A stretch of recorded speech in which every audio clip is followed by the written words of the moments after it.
对很多美国人来说，这是美国很重要的一个民主性的十字路口。这不是你喜不喜欢川普，你喜不喜欢他的政治主张，而是他遵不遵循法治，他愿不愿意遵守民主规则，他到底像不像民主的问题。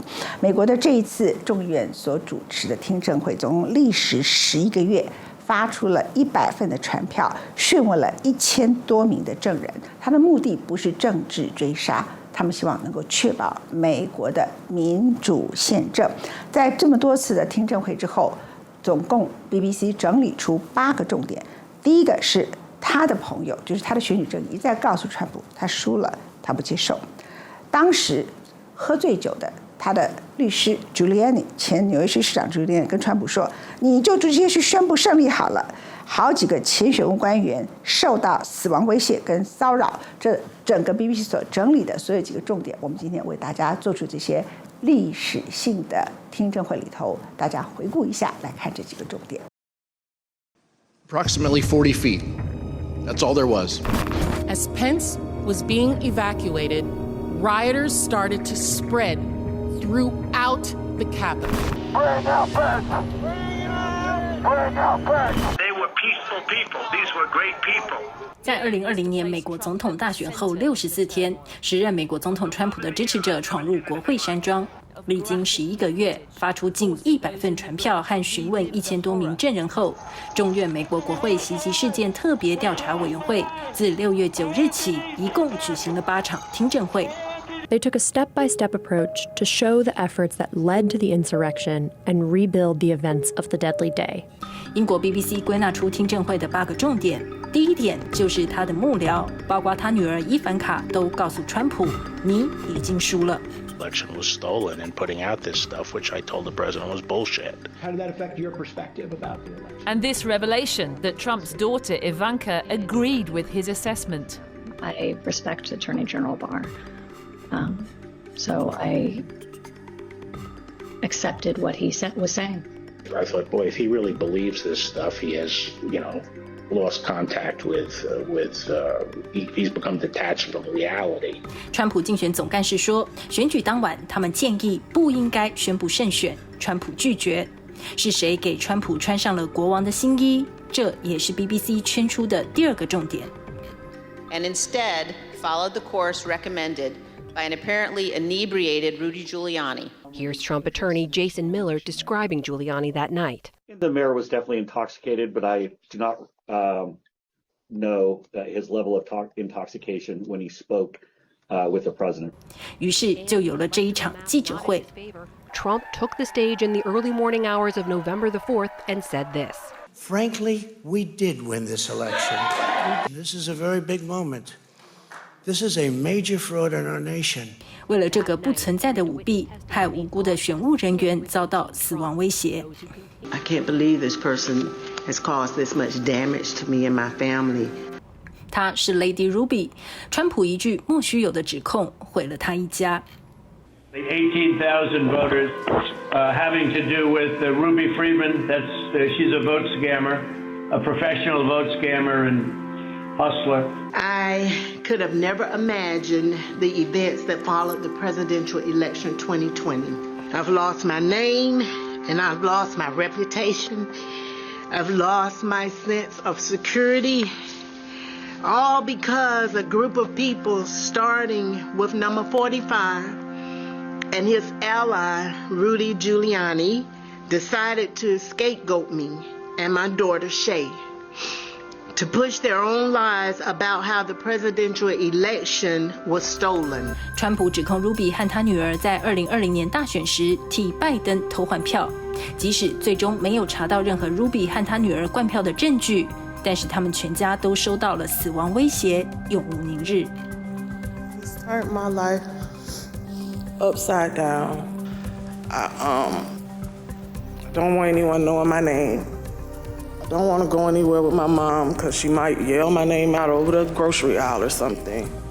I don't go to the grocery store at all. 不止平民百姓，连支持川普的亚利桑那州议会议长，也因为依照事实拒绝无来由的推翻拜登的胜选，而遭到川普支持者无止境的骚扰。These groups come by and they have had video panel trucks with videos of me proclaiming me to be a pedophile and a pervert and a corrupt and politician, and blaring loudspeakers in my neighborhood, and leaving literature both on my property, but arguing and threatening with neighbors and with myself. 在6月28日的第6场听证会中，爆出了震撼弹。川普知道他的支持者持有武器，他却下令撤除金属探测器，只为了让更多支持者进入广场。But when we were in the offstage announce tent, I was part of a conversation. I was in the vicinity of a conversation where I overheard the president say something to the effect of, I don't effing care that they have weapons. They're not here to hurt me. Take the effing mags away. Let my people in. They can march to the Capitol from here. Let the people in. Take the effing mags away. BBC 称，美国前白宫幕僚长梅多斯的助理哈契森的证词，坐实了川普明知道有暴力冲突的可能，却不肯做任何事去阻止，甚至想亲自带领支持者闯入国会山庄。So once the president had gotten into the vehicle with Bobby, he thought that they were going up to the Capitol, and when Bobby had relayed to him, "We're not. We don't have the assets to do it. It's not secure. We're going back to the West Wing." The president had a very angry response to that. Tony described him as being irate. The president said something to the effect of, "I'm the effing president. Take me up to the Capitol now." The president reached up towards the front of the vehicle to grab at the steering wheel. Mr. Engel grabbed his arm, said, "Sir, you need to take your hand off the steering wheel. We're going back to the West Wing. We're not going to the Capitol." Mr. Trump then used his free hand to lunge towards Bobby Engel. And when Mr. Renato had recounted this story to me, he had motioned towards his clavicles. BBC 提出的第6个重点是，川普命令前代理司法部长罗森没收投票机，但遭到拒绝。罗森告诉川普，他没有法律权利下达这样的命令。Mr. Rosen, the president asked you to seize voting machines from state governments. What was your response to that request?